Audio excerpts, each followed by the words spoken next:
Peyton Place, 1957.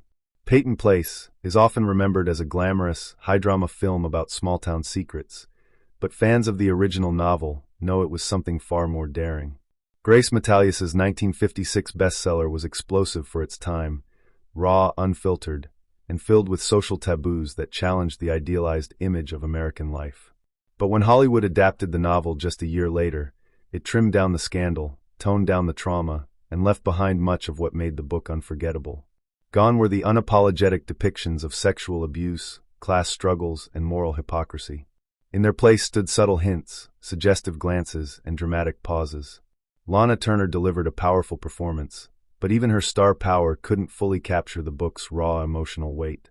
Instead of confronting uncomfortable truths, the movie sidestepped them for the sake of mainstream appeal. Critics and audiences embraced the film, but to those who loved the book, it felt like a betrayal. Peyton Place was meant to expose society's dirty laundry. The film, sadly, ironed it flat and made it presentable. The Old Man and the Sea, 1958. Ernest Hemingway's The Old Man and the Sea is a quiet masterpiece, a poetic meditation on pride, perseverance, and the raw beauty of struggle. So when Hollywood adapted it in 1958, expectations were sky-high. Spencer Tracy, one of the most respected actors of the time, took on the role of Santiago, the aging fisherman determined to prove he still had worth. But while the film had its heart in the right place, it just couldn't capture the soul of Hemingway's work. The novel relies heavily on internal monologue, symbolism, and an almost spiritual connection between man and nature. But the movie replaced this depth with long, drawn-out fishing sequences and a voiceover that couldn't replicate the power of Hemingway's prose. Tracy did his best, but even his talent couldn't elevate the flat visuals and slow pacing. The Razor's Edge, 1946. Somerset Maugham's novel The Razor's Edge is a philosophical journey through trauma, spiritual awakening, and the search for meaning in a post-war world. But when 20th Century Fox adapted it in 1946, the film struggled to translate the novel's introspective brilliance into cinematic magic. The book's main character, Larry Darrell, is a restless soul seeking enlightenment, wandering from Paris cafes to Indian ashrams. Yet in the film, his journey feels condensed, sanitized, and strangely hollow. Tyrone Power looked the part of the disillusioned seeker, but the script cut corners around Larry's spiritual transformation, barely scratching the surface of what made his journey profound. The film focused more on romantic drama and less on the existential questions that made the book a literary classic.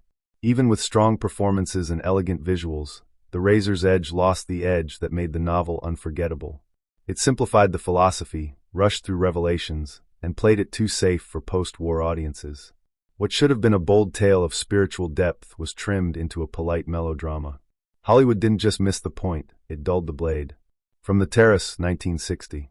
Based on John O'Hara's best-selling novel, From the Terrace promised a tale of ambition, betrayal, and the high cost of the American dream. The book was a sharp dissection of post-war society, exposing how success often comes at the price of one's soul. But when Hollywood brought it to the screen in 1960, what could have been a searing social drama turned into a glossy soap opera wrapped in tuxedos and cocktail parties. Paul Newman starred as Alfred Eaton, a man desperate to escape his cold family and prove himself in a ruthless world. The film had the glamour, beautiful people, high society drama, elegant sets, but stripped away the novel's emotional depth. The book's rich psychological layers and biting social critique were replaced with romantic triangles and melodramatic tension. Even with Newman's charisma and Joan Woodward's presence, the story felt hollow, more interested in style than substance. It grazed the surface but never plunged into the darkness of its source material. O'Hara's bold critique of privilege was dulled down to fit a safer, shinier Hollywood mold. The Terrace remained, but the foundation cracked. The Group, 1966. When Mary McCarthy's provocative novel The Group hit shelves in 1963, it shocked readers with its fearless exploration of women's lives, sexuality, politics, and ambition. It was raw, radical, and years ahead of its time, giving voice to 8 Vassar graduates navigating the harsh realities of 1930s America. But by the time Hollywood adapted it into a film in 1966, much of that revolutionary fire had been extinguished. The movie assembled a striking ensemble cast and stylish visuals, but it watered down the very essence of McCarthy's message. The bold conversations about contraception, mental illness, and female identity were softened or avoided altogether. What could have been a groundbreaking feminist statement was repackaged into a conventional ensemble drama, polite, pretty, and painfully hesitant. While the performances were commendable, the script failed to capture the complexity of the characters or the urgency of their struggles. Instead of amplifying their voices, the film muted them, trading power for polish. The group was meant to challenge and provoke, the film merely entertained. Hollywood had the blueprint for revolution, and played it safe. Moby Dick, 1956. Herman Melville's Moby Dick is a towering epic, dense with philosophy, obsession, and man's struggle against the unknowable. But when John Huston adapted it for the screen in 1956, despite its visual ambition, much of Melville's literary soul got lost at sea. Gregory Peck starred as Captain Ahab, and while his stoic presence brought gravity, his portrayal lacked the manic obsession that drives the novel's power. The film gave us breathtaking visuals of the ocean and the iconic white whale, but it struggled to translate Melville's introspective, symbolic language into compelling cinema. The novel's depth, meditations on fate, revenge, and divine purpose, was simplified into a straightforward revenge narrative. Ishmael, the reflective narrator who frames the book's philosophical weight, was reduced to a background character. Even with Huston's skilled direction, the film felt emotionally flat compared to the feverish intensity of the novel. It delivered the action but missed the madness. Moby Dick isn't just about hunting a whale, it's about what hunts us from within. In trying to tame that chaos, Hollywood smoothed over what made the story legendary. The Secret Garden, 1949. Frances Hodgson Burnett's The Secret Garden is a timeless tale of healing, friendship, and rediscovering joy through nature's magic. The 1949 film adaptation aimed to capture this enchanting spirit, but in doing so, it softened some of the novel's deeper emotional struggles. While the book delves into themes of grief, loneliness, and transformation, the movie focused more on the visual charm of the garden and the innocence of childhood. Margaret O'Brien's portrayal of Mary Lennox brought sweetness and curiosity to the screen, but the film's pacing sometimes dulled the novel's powerful moments of personal growth. The mysterious garden itself was beautifully brought to life, but the story glossed over some of the darker realities Mary and Colin face. Instead of the profound healing journey, viewers received a gentler, more sanitized fairy tale. While it enchanted audiences with its lovely cinematography and hopeful message, the film didn't fully embrace the emotional depth that made the novel a classic.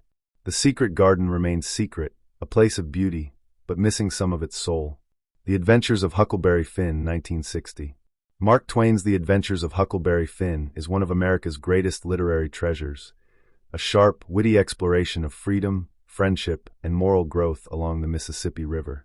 When Hollywood brought it to the screen in 1960, expectations were high, but the film struggled to capture the novel's rich humor and biting social commentary. The movie told the basic story: Huck's escape from civilization, his friendship with Jim, and their river journey. But it sanitized much of Twain's pointed critique on racism and society. The complex themes were simplified, and the raw, rebellious spirit of Huck was toned down to fit family-friendly audiences. Actor Eddie Hodges played Huck with innocence, but the film lacked the novel's rebellious edge and depth. While the movie was charming and enjoyable, it missed the chance to fully engage with the novel's sharp wit and moral questions. It was a safe, straightforward adventure, but not the bold social satire Twain penned. Hollywood's version floated down the river, but missed some of the current's true force. The Foxes of Harrow, 1947. The Foxes of Harrow is a sweeping drama based on the novel by Frank Yerby, set against the backdrop of antebellum New Orleans. The film promised a passionate tale of ambition, love, and betrayal, but Hollywood's adaptation softened the novel's sharper edges and complex characters. The story follows Stephen Fox, a charming but unscrupulous Irish immigrant who claws his way into Southern aristocracy through cunning and ruthless ambition. While the film captures the lavish costumes and lush settings, it glosses over the darker realities of slavery and moral compromise that the book confronts head-on. Richard Widmark's portrayal of Stephen Fox brings charisma and grit, yet the screenplay trims down his more ruthless and morally ambiguous traits, making the character more palatable to 1940s audiences. The film focuses heavily on romance and drama, leaving the social critique mostly in the shadows. In the end, The Foxes of Harrow presents a glossy period piece that sacrifices the novel's biting examination of power and privilege for a safer, more conventional story. A Farewell to Arms, 1957. Ernest Hemingway's A Farewell to Arms is a haunting exploration of love and loss set against the brutal backdrop of World War I. The 1957 film adaptation tried to capture the novel's deep emotional currents, but struggled to fully translate its raw intensity to the screen. Rock Hudson starred as Lieutenant Frederick Henry, delivering a polished performance, yet the film softened the novel's tragic tone to appeal to a broader audience. The book's themes of disillusionment, the futility of war, and fragile human connections were diluted in favor of a more conventional romance story. Scenes that should have been devastating felt muted, and the complexity of Hemingway's characters was simplified. Unlike the novel's stark and sometimes bleak tone, the film favored Hollywood's glossy style and happy endings. While visually appealing and romantic, the movie lacked the haunting power and existential weight that made the novel a classic. A Farewell to Arms on screen became more a love story than a war's cruel truth. The Spiral Road, 1962. The Spiral Road promised an intense psychological drama based on Alan Spence's novel, exploring faith, identity, and survival in the jungles of Southeast Asia. Starring Rock Hudson as Dr. Anton Draeger, the film follows his harrowing journey after being captured during World War II and his struggles with inner demons and spiritual crisis.